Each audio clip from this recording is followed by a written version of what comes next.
A former house manager of the late Jeffrey Epstein says two of the women accusing Epstein were repeat visitors at his mansion on Palm Beach. He also says those two accusers were summoned by Epstein or his former girlfriend, Ghislaine Maxwell. Juan Patricio Alessi made that testimony in what is now day 5 of Maxwell's federal sex trafficking trial in Manhattan. She is accused of recruiting underage teens for Epstein to sexually abuse. Maxwell's attorney says prosecutors are going after her because they can't try Epstein. Investigative reporter Terry Parker joining us live tonight with the long list of house rules Alessi says Maxwell wrote up. Terry?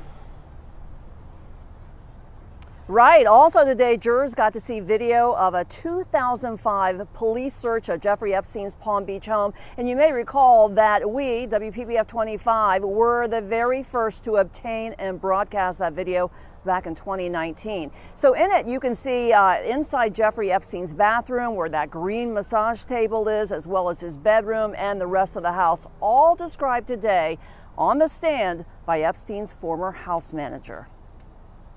According to Juan Alessi, who worked in Jeffrey Epstein's Palm Beach mansion from 1991 to 2002, Ghislaine Maxwell came in and took over, telling him she was the lady of the house and giving him detailed and exhausting instructions on how Epstein's home should be run. Prosecutors introduced a household manual about how to interact with Epstein and Maxwell and their guests, highlighting this phrase: remember that you see nothing, hear nothing, say nothing, except to answer a question directed at you. Respect their privacy. Alessi said Maxwell also instructed him never to look Epstein in the eye. As far as young girls, he remembers the then 14-year-old Jane often being at the house without her mother, taking her to the airport with Maxwell and Epstein, and picking her up from Dreyfus School of the Arts.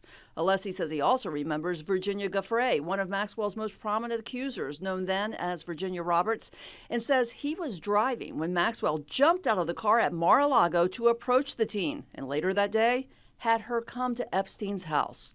Alessi says he remembers both females looking very young, unlike Epstein's pilot, who said they look like adult women to him. Alessi also testified about Epstein's massages, saying he received 3 a day, and 98% of them were given by females.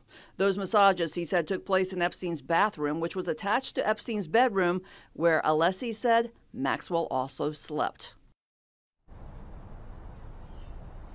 And when we originally and since then have shown you portions of that video, we didn't show all of it because it showed numerous pictures on Epstein's walls of nude or nearly nude young women and possibly teens. So we kept that out of our reports. And today, the judge kept that video under seal so only the jury could see it, not even the reporters in the courthouse. She said that was to protect those women in the photos' privacy. The trial continues Monday. Terry Parker, WPBF 25 News.